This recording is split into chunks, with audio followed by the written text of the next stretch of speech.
നമ്മൾ കടയിൽ നിന്നൊക്കെ വാങ്ങി കഴിക്കുന്ന ഫുഡിൽ നിന്ന് ഭക്ഷ്യവിഷബാധ ഉണ്ടാകുന്നു, നമ്മൾ ഹോസ്പിറ്റലിലാകുന്നു തുടങ്ങിയ വാർത്തകളൊക്കെ ദിനംപ്രതി നമ്മൾ കേൾക്കുന്നതാണ്.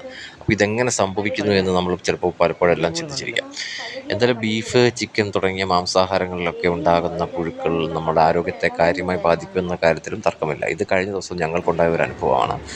നമ്മൾ ഇടയ്ക്കിടെ വാങ്ങാറുണ്ട് ബീഫ്, ചിക്കനൊക്കെ വാങ്ങാറുണ്ട്. ഇതൊക്കെ മിക്കവാറും ഒരേ സ്ഥലത്ത് തന്നെയാണ് നമ്മൾ വാങ്ങുന്നത്. നമ്മളെ അങ്ങനെ പരിചയമുള്ള കടയിൽ തന്നെ പോയി വാങ്ങിയ ബീഫിൽ നിന്നാണ് ഇത്തരത്തിൽ പുഴുക്കൾ ഞവിക്കുന്നത് കണ്ടത്.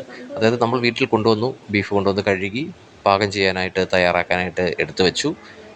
ഉപ്പും മഞ്ഞളും മല്ലിപ്പൊടിയൊക്കെ പുരട്ടി നമ്മൾ വെക്കുമല്ലോ കുറച്ച് നേരം, അതൊന്ന് പിടിക്കാനായിട്ട് വെച്ചു. അതിനുശേഷം മറ്റ് കറിയുമായി ബന്ധപ്പെട്ട് ഉള്ള പണികൾ ചെയ്തുകൊണ്ട് സവാളയും മറ്റു കാര്യങ്ങളൊക്കെ കൂട്ടൊക്കെ തയ്യാറാക്കിക്കൊണ്ടിരിക്കുന്നു. ശേഷം കുക്കറിലേക്ക് എടുത്ത് ബീഫ് ഇടാനായിട്ട് നോക്കുമ്പോഴാണ് ഇത്തരത്തിൽ പുഴുക്കൾ. ആദ്യം 1-2 കണ്ടു. കൂടുതൽ തിരഞ്ഞപ്പോൾ, സൂക്ഷ്മമായി നിരീക്ഷിച്ചപ്പോൾ ബീഫിലാകെ പുഴുക്കൾ. അപ്പോൾ ഈ വിഷയം ഈ വാങ്ങിയ കടയിൽ തന്നെ ഞങ്ങൾ അറിയിച്ചു. അവിടെ കൊണ്ടുവന്ന് അവരെ തന്നെ നേരിട്ട് കാണിച്ചു കൊടുത്തപ്പോൾ അവർ പറയുന്ന ഒരു ന്യായീകരണം എന്ന് പറഞ്ഞാൽ, ഇതിനെ സ്ലോട്ട് ചെയ്യുന്ന, അതായത് ഈ കാളയും പോത്തിനെയൊക്കെ അറക്കുന്ന സ്ഥലമുണ്ടല്ലോ, അവിടെ വച്ച് അത് മാലിന്യത്തിൽ എന്തെങ്കിലും പുരണ്ടതാവാം, അതുവഴി കയറിയതാകാം എന്നൊക്കെയുള്ള ന്യായീകരണമാണ് പറയുന്നത്. പക്ഷെ നമ്മൾ സൂക്ഷ്മമായി നിരീക്ഷിച്ചാൽ മനസ്സിലാവും ഈ സാധനം വളരെ പഴകിയതാണ്.